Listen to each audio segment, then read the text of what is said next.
हरे कृष्ण। मैं अभी भी कुछ प्रॉब्लम्स फेस कर रहा हूँ। इसका ऑडियो का कुछ दिक्कत आ रहा है। मैं इस माइक को कनेक्ट करने की कोशिश करता हूँ। आप देख सकते हैं कि जो माइक है बोया का ये माइक, लेकिन कुछ कारण से इसका ड्राइवर रिकॉग्नाइज करता है, लेकिन इसको एज अ माइक नहीं, इसको एज ए ईयरफोन रिकॉग्नाइज कर रहा है। और मैं काफ़ी सारा ट्रबल शूटिंग कर चुका हूँ, कुछ भी सोल्यूशन नहीं मिला अभी तक। ड्राइवर्स भी अपडेट किया हूँ, काफ़ी कुछ किया हूँ। तो इस तरीके से मेरे स्ट्रगल्स चलते रहेंगे। नो स्मार्टफोन चैलेंज का पार्ट। मैं एक लाइव स्ट्रीमिंग सेटअप किया हूँ और पहले तो बहुत ही ज़्यादा आसान था, क्योंकि एक ही स्मार्टफोन के अंदर सब कुछ ऑडियो, वीडियो और इंटरनेट सब प्राप्त था। डेफिनेटली वीडियो क्वालिटी बहुत अच्छा है, बेटर है पहले से, लेकिन इतना सारा एक्स्ट्रा काम करना पड़ रहा है, तो हर चीज़ का कुछ कीमत है।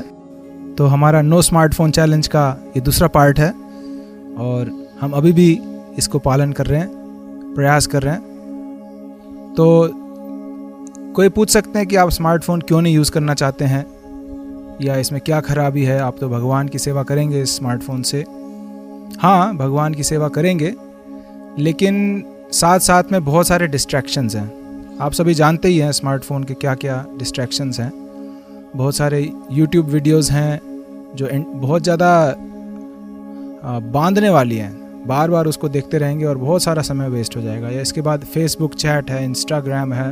हालांकि मैं इतना सोशल मीडिया नहीं करता हूँ, लेकिन इस प्रकार के बहुत सारे लोग जो हैं डिफ़िकल्टीज फेस कर रहे हैं, चाहे वो पढ़ाई से रिलेटेड हो, चाहे अपने जॉब या ऑफिस या बिजनेस से भी बहुत सारे लोग डिस्ट्रैक्ट होते ही हैं। तो इसीलिए मैं भी थोड़ा सा डिस्ट्रैक्ट हो रहा था।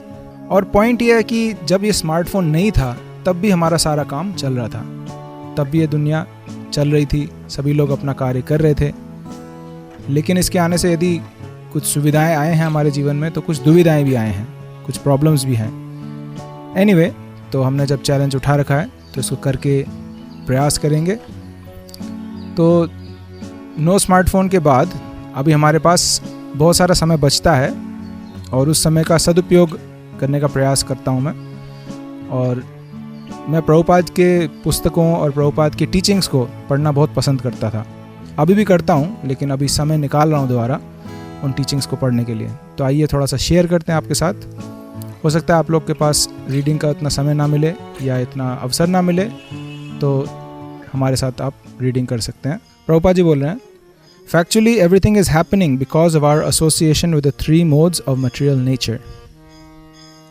Therefore, one who is my friend today in association with the mode of goodness may be my enemy tomorrow in association with the mode of passion and ignorance. As the modes of material nature work, in illusion we accept others as friends and enemies. तो इसका सरल अनुवाद बताता हूँ। प्रभुपाद जी बोल रहे हैं कि आज हम जिसको मित्र मान रहे हैं, हो सकता है इसलिए मान रहे हैं क्योंकि वो व्यक्ति सत्वगुण है, सत्वगुण में प्रभावित है, वो हमारे साथ बहुत अच्छा बर्ताव कर रहा है, इसलिए हम उसको मित्र मान रहे हैं। लेकिन हो सकता है कल या परसों वो रजोगुण या तमोगुण से प्रभावित हो जाए और हमारे साथ बुरा व्यवहार करने लग जाए, तो उस व्यक्ति को फिर हम दुश्मन भी मानने लग जाते हैं। लेकिन वो गुणों से प्रेरित होकर हमारे साथ गलत बर्ताव कर रहा था। तो इसीलिए हर कार्य जो है वास्तव में गुणों से प्रभावित होकर किया जाता है, होता है। तो इसलिए गीता में भी भगवान बोल रहे हैं कि 3 गुण ही करता है। जीवात्मा अलग अलग गुणों के संपर्क में आने से फोर्स्ड है उस कार्य को करने के लिए। अगला पॉइंट, प्रभुपाद जी निद्रा के बारे में बोल रहे हैं। Anyone who sleeps more than 6 or 7 hours, he is a Kumbhakarna. Kumbhakarna was the brother of Ravan. He was sleeping 6 months and 6 months he was awake. That means anyone who sleeps half out of 24 hours, if he sleeps 12 hours, he is a Kumbhakarna. तो पहले तो प्रभुपाद बोल रहे हैं कि जो 6 या 7 घंटे से अधिक सोता है वो कुंभकर्ण मान सकते हैं हम उसको। फिर बता रहे हैं कि कुंभकर्ण 12 महीने में से 6 महीने सोते थे और 6 महीने जागते थे। तो इस प्रकार से यदि कोई व्यक्ति दिन में 12 घंटे सोता है, कभी कभी ऐसे होता है कोई लोग जो है 12 घंटे सोते हैं या 10 घंटे सोते हैं, उनको सोना बहुत पसंद है, तमोगुण से प्रभावित हैं, आलस। तो ऐसे व्यक्ति प्रैक्टिकली एक कुंभकर्ण है, क्योंकि 24 में से 12 घंटे हर रोज सोता है, तो साल में से 6 महीना तो सो ही रहा है, जो कुंभकर्ण करता ही था. So at least I think that one should not sleep more than 7 hours at most. तो प्रभुपाद जी यहाँ पर लिमिट बता रहे हैं कि मैक्सिमम से मैक्सिमम 7 घंटे सो सकते हैं. That is sufficient 7 hours.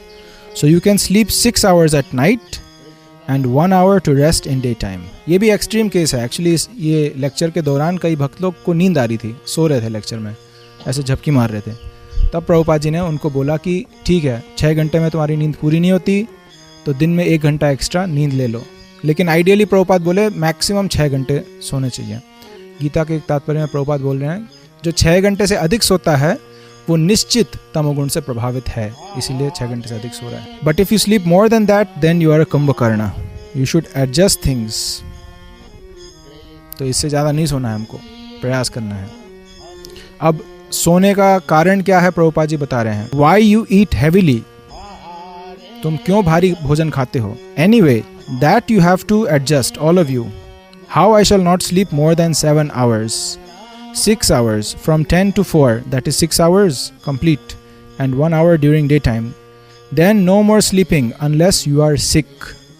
तो यहाँ प्रभुपाद जी बोल रहे हैं यदि ज़्यादा खाएंगे तो हजम नहीं होगा वो, और जब हजम नहीं होता तो नींद आती है. पेट हजम करने के लिए हमें सुला देती है ताकि ज़्यादा एनर्जी, ज़्यादा खून पेट तक पहुँचे. तो बेसिकली हम जितना ज़्यादा खाएंगे उतना ज़्यादा नींद आएगी. इसका मतलब ये नहीं है कि बिल्कुल भी ना खाएं. यदि बिल्कुल भी ना खाएं तो भी नींद आएगी, क्योंकि शरीर में शक्ति संचार नहीं हो रहा है.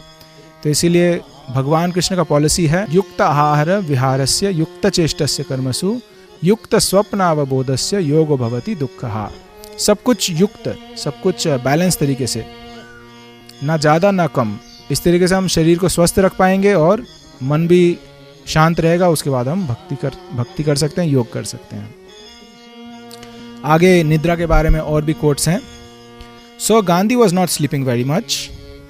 Even ordinary Subhash Bose, he was not sleeping very much.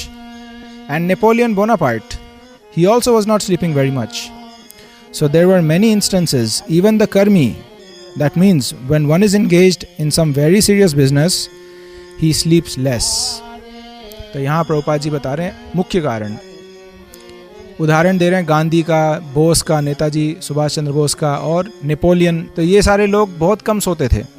और प्रभुपाद जी कारण बता रहे हैं क्योंकि उनका बहुत ही गंभीर कार्य था, बहुत गंभीर विषय था, बहुत ही सीरियस इंपॉर्टेंट कार्य पे लगे हुए थे, इसलिए वे उत्साही थे, अधिक सो नहीं पाते थे. तो कर्मी लोग भी अगर कर सकते हैं तो भक्त लोग क्यों ना करें.